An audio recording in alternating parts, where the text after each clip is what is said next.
इस टॉपिक में हम देखेंगे कि दराज जो हमें डाटा देता है उसको कैसे रीड करना है और कैसे अपनी सेल्स को इंक्रीज़ करना है। हमने जब हमारी प्रोडक्ट की रैंकिंग हो रही होगी तो ये अप एंड डाउन आएगा, कभी रैंक डिक्रीज़ कर रहा होगा, कभी कन्वर्जन रेट डिक्रीज़ कर रहा होगा, तो हमें इमेजेस चेंज करने की ज़रूरत पड़ेगी। तो इसके ऊपर सब डाटा के ऊपर नज़र रखने के लिए दराज एक टूल देता है जिसे बिजनेस एडवाइज़र कहते हैं। तो बिजनेस एडवाइज़र पे चले जाते हैं तो कुछ इस तरह डैशबोर्ड नज़र आता है जिसमें लास्ट डेज़ की सेल्स हैं, हमारी लास्ट 7 डेज़ की सेल्स हैं, लास्ट 30 डेज़ की सेल्स हैं, ठीक है। और इसमें हमें उसने बताया कि इतना कन्वर्जन रेट आपका चल रहा है और ये सारा सिनेरियो है। हम लास्ट यस्टरडेज़ में देख लेते हैं, लास्ट 7 डेज़ का डाटा कि उसके मुताबिक वो कह रहा है कि ये वो जो प्रोडक्ट है आपकी इतने विजिटर्स थे, इतनी इसके ऊपर बायर्स थे, इतने ऑर्डर्स जनरेट हुए और इतना इसका रेवेन्यू हुआ। इसका हमें ओवरऑल फ़ायदा होता है लास्ट 30 डेज़ के ऊपर कि लास्ट 30 डेज़ में ये मेरी प्रोडक्ट कितनी बिक्री थी और उससे मुझे लास्ट मंथ में कितनी बिकी है। लाइक 1 सितंबर में मुझे कितनी बिकी, सितंबर में भी यही प्रोडक्ट टॉप पे थी, अगस्त में भी यही प्रोडक्ट मेरी टॉप पे थी और जुलाई में मेरी ये प्रोडक्ट टॉप पे थी। अब जुलाई में ये टॉप पे थी तो मेरी इसकी सेल्स थी 5,02,000। अब सितंबर में देखता हूँ तो सितंबर में मेरी इसकी सेल्स हुई हैं 3,57,000 और लास्ट 30 डेज़ में देखता हूँ मैं तो लास्ट 30 डेज़ में 3,83, यानी कि ये प्रोडक्ट भी मेरी स्टेबल है, बाकी प्रोडक्ट भी मेरी अच्छी जा रही हैं। तो ये आपको हेल्प करती है कि अच्छा कोई प्रोडक्ट अगर डाउन जा रही है तो उसका रेवेन्यू डाउन जा रहा है तो क्यों जा रहा है, उसकी रीज़न क्या है, उसको इम्प्रूव करने में आपको हेल्प करती है। इसमें आप डिफरेंट कम्बिनेशंस क्रिएट कर सकते हैं कि मेरे इसके विजिटर्स कितने हैं, विश लिस्ट पे कितने लोगों ने ऐड किया है, मेरे पेज व्यूज़ कितने आ रहे हैं, ठीक है, मेरे यूनिट कितने सोल्ड हो रहे हैं। तो ये सारी की सारी चीज़ें आप इसको डिफरेंट कम्बिनेशन करके आप इसको डाउनलोड कर सकते हैं और अपनी प्रोडक्ट का कंपैरिजन कर सकते हैं लास्ट मंथ की सेल्स के साथ। तो ये टूल उस तरह से हमारे साथ हेल्पफुल है। इस टूल के साथ एक और टूल है ग्रोथ सेंटर का, इसके ऊपर भी आपने बहुत नज़र रखनी है। दराज जब भी आपकी सेल्स ज़्यादा हो रही होती हैं तो दराज आपको रैंक देता है, सेलर रैंक, आपको वो अपग्रेड करता है या डाउनग्रेड करता है। और अपग्रेड और या डाउनग्रेड को हम करते हैं स्कोर कार्ड कहना। तो स्कोर कार्ड आपको एवरी 14 डेज़ में होता है नॉर्मल सेलर का, 7 डेज़ में होता है दराज मॉल सेलर्स का। तो अभी इसकी ऑर्डर वॉल्यूम तकरीबन अप टू 600 होगी क्योंकि ऑर्डर्स आए हुए हैं काफ़ी ज़्यादा, 150 प्लस ऑर्डर्स हैं इस स्टोर के ऊपर। तो तकरीबन ये 600 या 700 इसकी ओवरऑल इसकी लिमिट है। इसके ऊपर कोई कंप्लायंस नहीं है, तो आपने ये कंप्लायंस लाजमी देखने हैं कि कोई कंप्लायंस ना हो। कंप्लायंस को ये सेलर की प्लेसेस हैं कि आप कोई किसी किस्म का अगर चीट करते हैं आपने ये लाजमी एक दफ़ा विज़िट कर लेना है। सारी की सारी कंप्लायंस को ये कैसे ये रेट करते हैं ये आपने विज़िट करेंगे दराज यूनिवर्सिटी पे। तो ये सारी की सारी वेज़ उन्होंने बताया कि कैसे आप कंप्लायंस से बच सकते हैं। आपने प्राइसिंग अप डाउन नहीं की कंपेन में, आपने कस्टमर के साथ चीट नहीं किया, तो वो सारी की सारी प्लेंटीज़ हैं। अगर आपको प्लेंटीज़ हो जाए 48 प्लेंटीज़ के बाद स्टोर नहीं ओपन हो सकता और ये प्लेंटीज़ 1 साल के लिए रहती हैं आपके स्टोर के ऊपर। तो आपने इसको लाजमी अंडरस्टैंड करना है क्योंकि ये एक वेल डिटेल टॉपिक है। तो मैं रिकमेंड करूँगा कि दराज यूनिवर्सिटी से जाके आप इसको लाजमी एक दफ़ा कवर करें। तो ये जो कंप्लायंस वाला है आपने लाजमी पढ़ना है, ये आपके ओवरऑल ग्रोथ में बहुत हेल्प करेगा, इसलिए इन्होंने इसको ग्रोथ सेंटर में रखा हुआ है। तो इसके बाद इंशाल्लाह जो हम अगला टॉपिक लेंगे वो हम फाइनेंस का लेंगे कि कैसे आप फाइनेंस देख सकते हैं। तो इंशाल्लाह मिलते हैं नेक्स्ट टॉपिक में।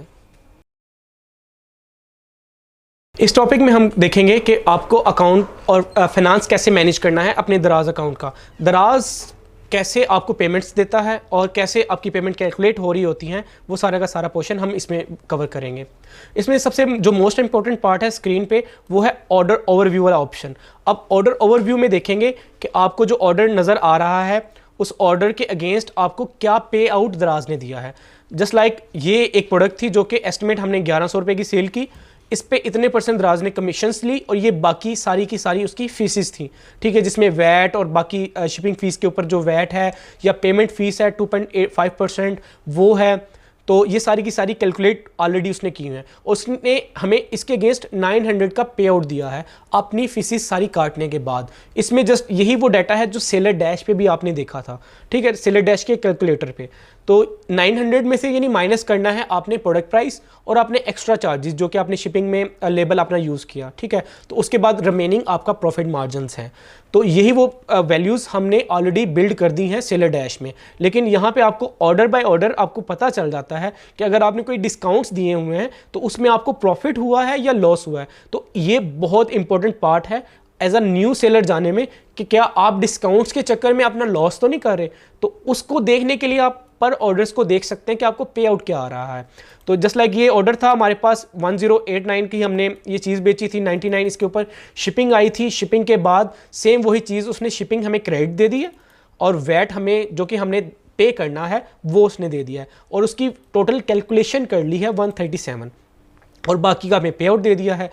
ये सारा के सारे ऑर्डर वाइज आपको पे आउट पता चल जाते हैं कि ये मेरे ऑर्डर डिलीवर्ड हो चुके हैं और इनके अगेंस्ट मुझे इतना इतना पे आउट आ रहा है और ये पेंडिंग है, यानी नेक्स्ट स्टेटमेंट में ये मुझे क्लियर होगा। नेक्स्ट स्टेटमेंट क्या है, वो चले जाते हैं अकाउंट स्टेटमेंट के ऊपर। दराज आपको नॉर्मली 7 डेज बाद पेमेंट दे देता है। 7 डेज का पेमेंट साइकिल है। मंडे टू संडे आपकी जितने भी ऑर्डर डिलीवर हुए होंगे वो आपको नेक्स्ट वेडनेसडे और थर्सडे को पेमेंट मिल जाती है। जस्ट लाइक 3 से 9 अक्टूबर तक जितने ऑर्डर डिलीवर हुए उनकी वैल्यू है 2,70,000 रुपया मेरे अकाउंट स्टेटमेंट में शो हो रही है। ठीक है, ये मुझे एक्सपेक्टेड कब तक है, ये मुझे 16 अक्टूबर से 18 अक्टूबर के दरमियान कभी भी मेरे बैंक अकाउंट में जो मैंने इनको दिया हुआ है साइन अप के टाइम पे वहाँ पे ट्रांसफ़र हो जाएगी। अब ये मुझे उसमें मुझे ओवरऑल बता देता है कि मेरे आउटस्टैंडिंग बैलेंस क्या है, मेरे ऑर्डर कितने डिलीवर हुए, मेरी रिटर्न्स कितनी हुई, मुझे क्लेम्स के पैसे कितने मिले। क्लेम्स के पैसे वो जो कि मैंने चीज़ भेजी और शिपिंग के दौरान टूट गई होगी तो दराज ने कस्टमर को भी दे दिए पैसे रिफंड ऑनली में और मुझे भी पैसे दे दिए। तो इस तरह के क्लेम्स के पैसे होते हैं। ठीक है, तो यहाँ पे वो वेल डिटेल में मुझे बता देता है कि मेरे ऑर्डर जो डिलीवर हुए थे उनकी टोटल वैल्यू थी 3,37,000 रुपया और उसमें शिपिंग के जो चार्जेस थे वो 51,000 थे। ठीक है, तो ये सारी की सारी उसने मेरी ट्रांजेक्शन्स की पूरी फीसिस, मेरी टोटल फीस किस ऑर्डर के अगेंस्ट कितनी फ़ीस होगी आप क्लिक करके चेक कर सकते हैं खुद। इसी तरह मुझे जो मेरे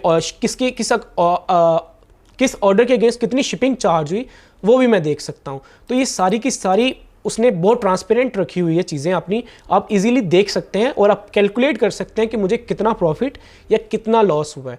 तो इस चीज़ के ऊपर एज अ न्यू सेलर आपका बहुत ज़रूरी है क्योंकि आपने बहुत ज़्यादा फ्री शिपिंग की कैंपेन्स दी होंगी, आपने बहुत ज़्यादा वाउचर कोड्स दिए होंगे, तो ये चीज़ों को बहुत आपने मद्देनज़र रखना है। यहाँ पे एक चीज़ आप ऑप्शन देख रहे होंगे, fee subsidy, shipping fees subsidy by Daraz. ये वो सब्सिडी है, लाइक मैंने एक चीज़ 1 kg की थी, मैंने गलती से उसे लिस्ट कर दिया 800 ग्राम में और दराज ने 800 ग्राम्स के अगेंस्ट कैलकुलेट करके कस्टमर से शिपिंग ले ली। अब वो दराज ने जब TCS को वो ऑर्डर दिया, क्योंकि थर्ड पार्टी TCS डिलीवर कर रहा है या दराज एक्सप्रेस डिलीवर कर रहा है, तो वो दराज से चार्ज कर रहे हैं 150 रुपीज़। दराज ने इधर से कस्टमर से लिया 99 रुपीज़, तो वो जो 60 रुपीज़ एक्स्ट्रा हैं वो दराज अभी सब्सिडाइज कर रहा है, सेलर को अभी लेवरेज दे रहा है कि वो उसकी गलती है लेकिन हम उसको सब्सिडी की सूरत में अभी ग्रो कर रहे हैं क्योंकि अभी सेलर इतना एजुकेटेड नहीं है पाकिस्तानी, बहुत कम सेलर है जो कि एजुकेटेड बैकग्राउंड से है और वो दराज पे भी सेल कर रहा है। वरना नॉर्मली जो दराज का सेलर्स है वो कोई होल सेलर है शालम का होल सेलर है या हार्लोड का होल सेलर है या किसी की अपनी दुकान है जिसने अपना सामान ऑनलाइन बेचने के लिए लिस्ट किया हुआ है। तो ये सारी की सारी सब्सिडी फीसिस हैं। इसके अलावा जो मुझे रिटर्न्स ऑर्डर पड़े हैं वो भी मैं देख सकता हूँ कि मुझे किस किस कस्टमर ने क्या क्या चीज़ रिटर्न भेजी है। ठीक है, और इसके अलावा नीचे मेरे क्लेम्स हैं। तो ये सारी की सारी अब चीज़ें हैं, ये आपने बहुत ज़्यादा नोट डाउन करनी है। इसके एक्सपोर्ट निकाल के आपने 15 से 20 मिनट इसके ऊपर स्टडी करना है और इसको देखना है कि मेरे बिजनेस के साथ हो क्या रहा है, इन आउट कितना हो रहा है। तो इंशाल्लाह ये यहाँ पे टॉपिक ख़त्म होता है। इंशाल्लाह मिलते हैं नेक्स्ट टॉपिक में, साथ रहिएगा। इस टॉपिक में हम कवर करेंगे कि जब कैसे आपने प्रोडक्ट अपनी FBD में बेचनी है। वो प्रोडक्ट जो आपकी सेल हो रही है, डेली के 20 से 30 ऑर्डर आ रहे हैं, आपने उसको रैंक कर लिया और 20 से 30 ऑर्डर आ रहे हैं और अब उसको डेली आपको 20 से 30 ऑर्डर्स पैक करना पड़ रहे हैं, तो मेरी रिकमेंडेशन ये होती है कि आप उसको दराज के वेयर हाउस में ड्रॉप कर दें, यानी फुलफिल बाय दराज के लिए अप्लाई कर दें, ताकि जो आपकी पिक पैक शिप है और आपका जो टाइम सेविंग है वो ज़्यादा से ज़्यादा हो सके। उसके लिए क्या करना है, आपने सिंपली अपने प्रोडक्ट मेन्यू पे जाना है, फुलफिल में दराज पे क्लिक करना है, ये ऑप्शन क्लिक करेंगे आपके पास एक नई स्क्रीन ओपन हो जाएगी। ये अलहदा से वेयर हाउस मैनेजमेंट है जो कि अलीबाबा का इंटीग्रेटेड है दराज के अंदर। अलीबाबा का पोर्टल इंटीग्रेटेड है वेयर हाउस मैनेजमेंट का। तो ये यहाँ पे आपको सामने शो हो रहे होंगे इसके मेन्यू। ये वो मेन्यू है जो कि टोटली FBD के ऊपर है, FBD का मेन्यू है। यहाँ पे अभी तक मेरे इस स्टोर के ऊपर कोई भी किसी किस्म की FBD नहीं हुई। यहाँ सारे के सारे ऑर्डर अभी FBM हो रहे हैं, जो कि आप देख सकते हैं कि हमें ऑर्डर्स हमारे एंड पे शो हो रहे होते हैं। सेलर डैश के ऑर्डर्स, सेलर सेंटर पे हमें ऑर्डर सारे के सारे हमें आ रहे हैं, पेंडिंग ऑर्डर्स, यानी हम खुद ही फुलफिल कर रहे हैं। यहाँ मैं आपके सामने FBD के लिए कैसे एलिजिबल, कैसे आप प्रोडक्ट SKU क्रिएट करते हैं और कैसे IO क्रिएट करते हैं, वो आपको सारा का सारा बताऊंगा। मैनेज फुलफिलमेंट SKU में जाएंगे आप, आपके पास जो प्रोडक्ट आपके पास इस वक्त लिस्टेड होंगी वो सारी की सारी यहाँ पे शो हो रही होंगी कि येस इट्स एलिजिबल और नॉट। इस शॉप का कोई भी ऑर्डर अभी FBD नहीं फुलफिल हो रहा, ज़्यादातर ऑर्डर हमारे FBM पे हो रहे हैं। तो हम यहाँ पे आपके सामने प्रोडक्ट करेंगे कि उसको FBD में आपने कैसे कन्वर्ट करना है और कैसे उसको एलिजिबल, कैसे उसका IO क्रिएट करना है, यानी इनबाउंड ऑर्डर, इनबाउंड उनके वेयर हाउस में, ये उनका पोर्टल है। तो यहाँ पे हम इनबाउंड ऑर्डर क्रिएट करेंगे उनके लिए। तो हम सबसे पहले अपनी प्रोडक्ट चूज़ कर लेते हैं। जस्ट लाइक ये मेरी प्रोडक्ट है, इसको मैंने, ये पहले तो ये है रेडी फॉर इनबाउंड नहीं है, नॉट रेडी, ये रेडी है, यानी ये मेरी रेडी है, ये मैंने क्रिएट कर ली है। तो यहाँ पे मैं इसको क्रिएट करूँगा, क्रिएट फुलफिलमेंट में वो कुछ मेरे से क्वेश्चंस करता है कि इसका बारकोड है आपके पास ऑलरेडी। तो मैंने कहा नहीं, मैंने जनरेट कर लिया बारकोड दराज का कोई भी। तो ये डेंजरस गुड में आता है, फूड है, लिक्विड है, क्या है? तो मैंने कहा भाई ये अदर गुड्स में है, क्योंकि ये तो ज्वेलरी की आइटम है। तो इसके लिए आपको टेम्परेचर चाहिए। तो मैंने कहा नहीं, ये जो नॉर्मल टेम्परेचर में ही चलेगा, कोल्ड की ज़रूरत नहीं है। इसका कोई सीरियल नंबर है कि पहले नंबर वाले को ये ऑर्डर जाएगा। कुछ प्रोडक्ट ऐसी होती हैं जो सीरियल नंबर के साथ चल रही होती हैं, तो इसके ऊपर सीरियल नंबर भी नहीं है। क्या इसकी शेल्फ लाइफ मैनेजमेंट है, लाइक एक्सपायरी डेट है? तो इसकी एक्सपायरी डेट भी नहीं है कोई प्रोडक्ट की। अगर हो तो आपने वहाँ पर मैंशन कर देनी है कि इसकी शेल्फ डेट 30 दिन की रख दें। 30 दिन बाद ऑटोमेटिकली प्रोडक्ट आपके पास आउटबाउंड होके आपके पास आ जाएगी। तो मैंने ये दोनों चीज़ें क्रिएट कर दी और मैंने ये अपनी प्रोडक्ट को एलिजिबल कर लिया, यानी रेडी कर लिया इनबाउंड ऑर्डर क्रिएट करने के लिए। इसमें एक हो गई है, सेकंड भी मैं कर लेता हूँ, उसका भी मैंने जनरेट किया, अदर किया, और ये मेरी ये प्रोडक्ट भी रेडी होगी इनबाउंड ऑर्डर के लिए। अब ये मेरे सारे के सारे SKU जो रेडी हैं इनबाउंड के लिए, वो मेरे पास इधर शो हो रहे होंगे।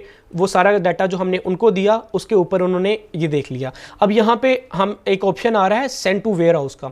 अब सेंड टू वेयर हाउस में जाएंगे। सेंड टू वेयर हाउस में जाके आपको वो कह रहा है क्रिएट न्यू IO, यानी आप अपना इनबाउंड ऑर्डर क्रिएट करें ताकि ये वाली रिक्वेस्ट उनके पास जा सके। मैंने अपना वेयर हाउस एड्रेस चूज़ करना है कि मैंने ये सामान कहाँ पे पहुँचाना है, या मेरे से कौन से वेयर हाउस वाले आके पिक करके जाएं। ठीक है, तो ये मेरे लाहौर का वेयर हाउस जब मैंने चूज़ किया तो लाहौर के वेयर हाउस का एड्रेस आ गया। कोई मेरे पास रेफरेंस नंबर है इसका? जी नहीं मेरे पास। ये मेरे से पिकअप करें या मैं खुद ड्रॉप ऑफ करूँगा? तो मैं ड्रॉप ऑफ की रिकमेंड करूँगा, क्योंकि ड्रॉप ऑफ के दौरान ये ज़्यादातर IO रिजेक्ट नहीं करते, ना दराज हेल्प वाले और ना ये खुद। तो आपने एस्टिमेट टाइम दे देना है कि मैं ये 11 तारीख को ये मैं ऑर्डर आपके पास पहुंचा दूंगा। उसके बाद मैंने अपने वेयर हाउस का एड्रेस चूज़ कर लिया, जो कॉन्टैक्ट पर्सन का नंबर है वो मेरे पास चला गया।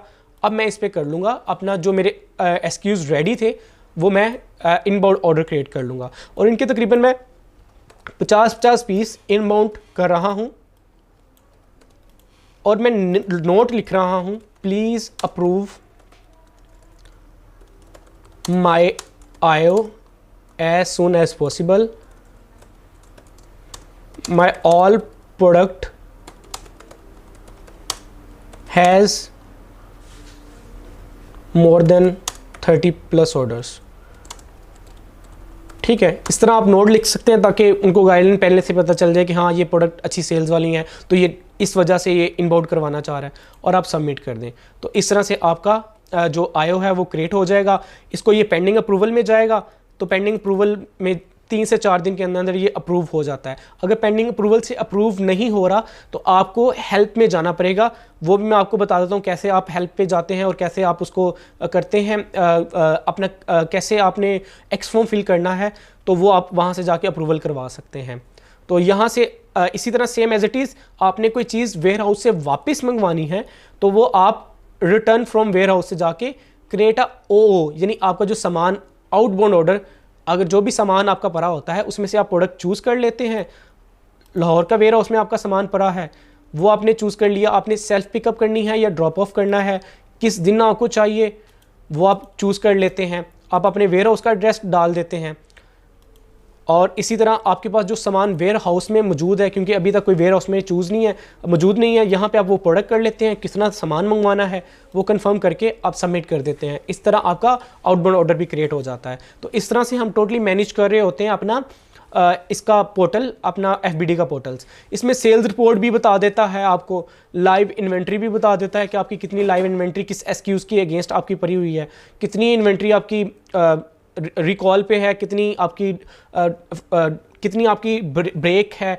तो ये सारी की सारी चीज़ें आपको पता चल जाती है इधर इस पोर्टल में। तो इस पोर्टल पे जब आपकी थोड़ी सी ग्रो हो जाएगी, सेल्स आपकी ग्रोथ पे जा रहे होंगे, तो आपको आइडिया हो जाएगा क्या नई प्रोडक्ट आप FBD कर सकते हैं। यस, आप नई प्रोडक्ट आप FBD कर सकते हैं। आप कितने पीसीज FBD मिनिमम कर सकते हैं। आप 5 पीसीज भी आप चाहें तो आप FBD कर सकते हैं, आप 500 पीस भी चाहें तो FBD कर सकते हैं। डिपेंड करता है दराज की टीम के ऊपर कि वो आपको 500 के अगेंस्ट अप्रूवल दे रहे हैं कि नहीं दे रहे। अदरवाइज इसके ऊपर कोई मिनिमम या मैक्सिमम कोई लिमिट नहीं है। ठीक है, तो ये 2 क्वेश्चंस मेजर होते हैं जो इसके ऊपर लिए जाते हैं, लेकिन दराज ज़्यादा अलाउ करता है, ज़्यादा उनको प्रायोरिटी देता है जिनकी सेल्स अच्छी हों और अच्छा चल रहे हों। तो इसी के साथ हम FBD वाला पोर्टल या FBD वाला लेक्चर यहाँ ख़त्म करते हैं। तो इंशाल्लाह मिलते हैं नेक्स्ट वीडियो में। जब आप as a seller sign up कर लेते हैं तो कुछ आपके पास जो स्क्रीन शो होती है वो कुछ इस तरह से होती है, जिसमें आपको राइट साइड पे सारे ऑप्शंस नज़र आ रहे होते हैं और ये इनका मेन डैशबोर्ड है, जहां आपको कल की सेल्स नज़र आई, आपके कल के कितने विजिटर्स आए, वो आए, उनके अगेंस्ट कितनी कन्वर्जन हुई। कन्वर्जन होती है कि 100 लोग आए और उनमें से कितने लोगों ने ख़रीदा, कितने विजिटर्स आए थे, उसमें से कितने ख़रीदार थे। होता है ना कि 10 लोग आए और उन्होंने पूछा और चले गए, लेकिन 10 में से हो सकता है अगर 2 लोग खरीद गए, आपकी कन्वर्जन रेट 20% है। 10 में से आपने 2 लोग कन्वर्ट कर लिए, अगर 100 में से 2 कन्वर्ट हुए तो देन 2% थी। तो इसके बाद हमें शो हो रहे हैं नीचे कि हमारे कितने पेंडिंग ऑर्डर इस वक्त लगे हैं। पेंडिंग ऑर्डर मीन जो अभी अभी मुझे आए हैं, मैंने उन पर कोई काम नहीं किया। रेडी टू शिप ऑर्डर्स कितने हैं। रेडी टू शिप से मतलब ये ऑर्डर मेरे पैक हो चुके हैं, जस्ट मैंने जाके दराज के वेयर हाउस में ड्रॉप करने हैं, दराज के हब पे ड्रॉप करने हैं। ये पेंडिंग रिटर्न्स हैं जो मुझे मेरी तरफ से डिलीवरी फेल्ड, यानी कस्टमर के पास पहुंचा पार्सल और लेने से इनकार, या दरवाज़ा बंद है, या गलत एड्रेस है, ये जो फ़ोन नहीं अटेंड किया, ये सारे सिनेरियोज़ इसमें हैं। कितने लोगों ने मुझे अभी रिव्यूज़ किए, वो है तकरीबन 3762 लोग। 3762 लोग ऐसे हैं जिन्होंने मुझे रिव्यू किया। इसके अलावा दराज इधर बताता है कि आपको कुछ रिकमेंडेशंस देता है, जिस तरह उन्होंने मुझे बताया हुआ कि आपकी 4 प्रोडक्ट ऐसी हैं जो रॉन्ग कैटेगरी में है, आप इसकी कैटेगरी देख लें। इसके अलावा हमारी हेल्थ है, अकाउंट हेल्थ के भाई इसके ऊपर कोई सजेशंस तो नहीं है। तो इस तरह नीचे हमें कंपेन्स शो हो रही होती हैं। कंपेन्स के बाद नीचे और भी ऑप्शंस हैं जो कि हम आगे जाके कवर करेंगे। यह है पूरा का पूरा सेलर एंड पे, जिस तरह हमने आपको कस्टमर एंड दिखाया सेम एज इट इज़। जब भी कोई ऑर्डर प्लेस हुआ उस रेजर का, तो सेलर एंड पे यहाँ पे वो ऑर्डर शो होना था पेंडिंग में। तो ये ओवरऑल हम सेलर ओवरव्यू है।